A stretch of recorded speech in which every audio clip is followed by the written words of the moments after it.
这里的家大多都长这样。我有屋顶遮风挡雨，还有一张可以睡觉的床，已经比大多数人都强了。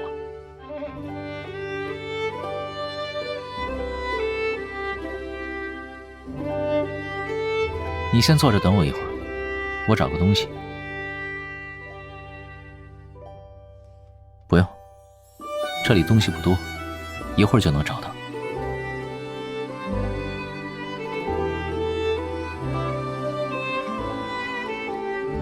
我没有兄弟姐妹，父母在我很小的时候就过世了。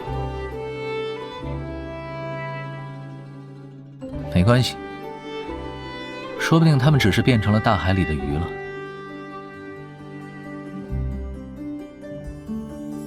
每次出海的时候，如果有鱼跟着我的船一起前行，我都会想，是不是他们在跟着我？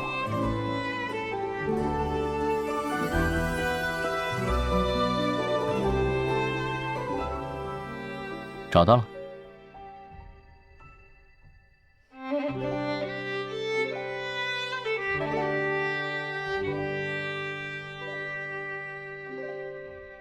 就不怕我开枪？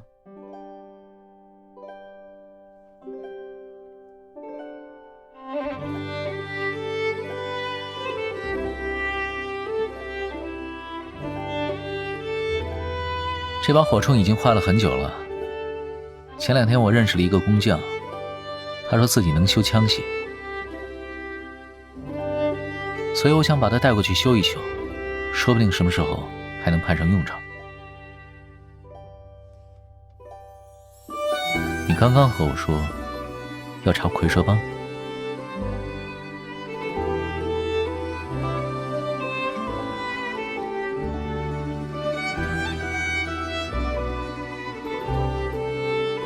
我见过治安厅的人从蝰蛇帮抓人，还起了几次冲突。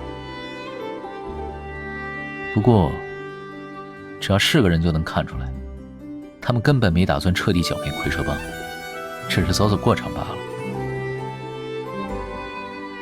他们的长官和蝰蛇帮有交易，这里的很多赌场和地下钱庄都是他们共同经营的。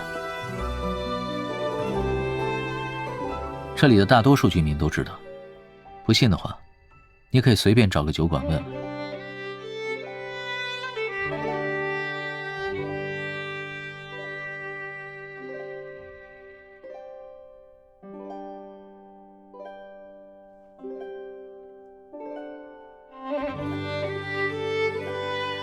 你是不是在想要把治安厅长官给换掉？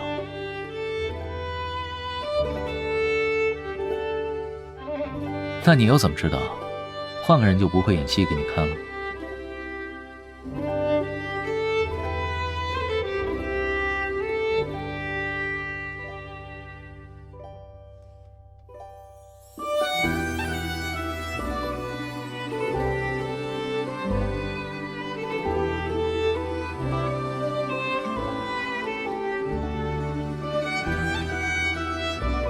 你真的想捣毁蝰蛇帮？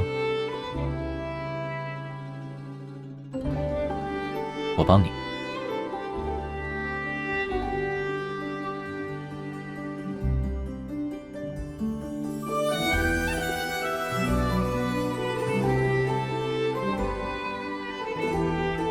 没想好，先欠着吧。想赖我的账，可没那么容易。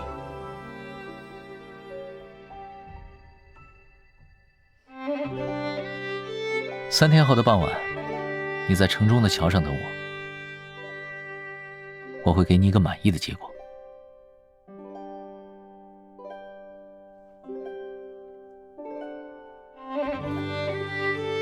遵命，女王陛下。